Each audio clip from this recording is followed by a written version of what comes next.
কিরে কখন খেতে দিবি? খিদে পেয়েছে তো। স্নান করিস নি আজকে? স্নান করবো, তোর খাবার হবে তারপরেই স্নানে যাবো, কারণ এটা আর খুব বেশি হলে 15-20 মিনিট লাগবে, তারপরে রান্নাটা হয়ে যাবে। তার মানে 15 মিনিট পরে স্নানে যাবো, কারণ স্নান করে প্রচন্ড খিদে পেয়ে যায় আর খেতে দেবে 2-3 ঘন্টা পর।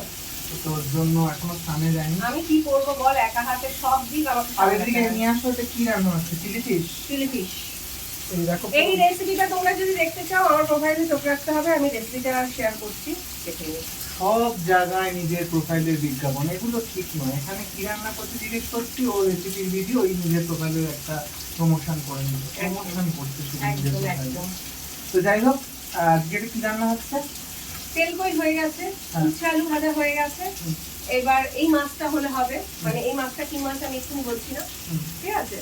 আর ভেবেছিলাম মাছের একটু তেল ছিল, বেগুন দিয়ে করবো, কিন্তু আর সময় হবে না, তুই যেভাবে করছিস আর সময় হবে না। আর দিদি যেটা বললো তেলকই হয়েছে, তেলকই দেখতে হলে আবার ওটা আমার পেজে গিয়ে দেখতে হবে, ওখানে গিয়ে নিজে আমি প্রমোশন নিজে করে নিচ্ছে, আমাকে শুধু বলে, আমারই তো ভাই না। তেলকই রেসিপিটা আমার পেজ থেকে ছাড়া হবে। তো যাই হোক, চলুক, ও রান্না করুক, আমি মজাই করছিলাম, টাইমেই খেতে দেবে। ওটা কি ঝুলিয়েছি? আমি স্নানে যাবো, ফোনে চার্জ নেই, তো চার্জে বসিয়ে, এইভাবে এরকম ভাবে চার্জ বুঝে তারপর স্নানে যাবি? না না, ফোনটা চার্জে বসিয়ে স্নানে যাবো। তো চলো, আবার পরে দেখা হচ্ছে, এখনের জন্য টাটা।